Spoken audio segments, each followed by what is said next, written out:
This video is about what to do with these things when you're presenting, because so many people on our presentation skills training ask that question. What do I do with them? Well, the first answer is that you want them nice and relaxed by your side unless you're doing something specific with them. Well done. Because the problem is when you put your hands over here, do that again for me now. When you put your hands here, it looks a little bit defensive, right? Even if you don't think it's defensive, that's the interpretation that the audience might take. So any kind of clasping or having your hands in front of you in any way, shape or form is not a great look. So just relax by your side. That's lovely. And keep them in the presenter stance that we covered earlier. Keep your stance. That's great.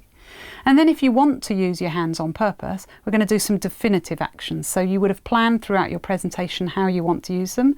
And I know you had 3 sections to your what section, which is brilliant.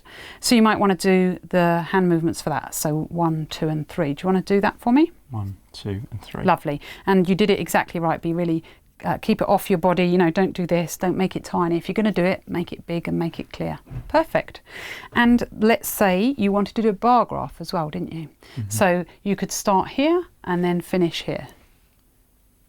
Brilliant. And what you'll notice is you start with your right hand, which might seem unusual because we're a mirror image of the audience. So we want to start with our right hand the way I say. Remember to do this. Just stick your hand out, poke it and say, I will always start from here. I will always start from here. Great. And then put your left hand out and poke it and say, I will always finish here. I will always finish here. Great. So if the viewers do that as well, then they remember where to start and finish. You start on your right hand, finish on your left hand so that the audience see it the correct way round, which means that if you want to talk about time, you'd start here for Monday and then you'd finish here for Friday or January, December and so on. Good.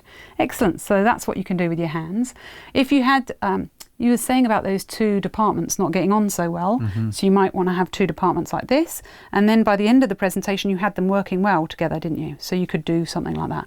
But don't do anything unnatural, but notice about when you do it naturally, if you're talking, you might do that. So then observe that and actually do it on purpose when you're presenting. Just make it a little bit clearer and when you actually do it. Or keep your hands by your side if you don't need them. Any questions? No, that's brilliant. Thank you. Brilliant. Good. Well done. You know, some people say about they think it's sort of a bit too restrictive standing like this. They use their hands a lot to talk. And the thing I always say to them is that it's not about you, it's about the audience. So you've got to do the right thing for the audience. And once you practice not using your hands, actually in reality, you'll start using them a bit, but less than you were doing. So somewhere in between is great. But for now, if you're learning, practice no hands. So then a little bit might come in, and then it's not about perfection, it's about self-correction. Notice if you're using them too much, put them back down. Brilliant, well done.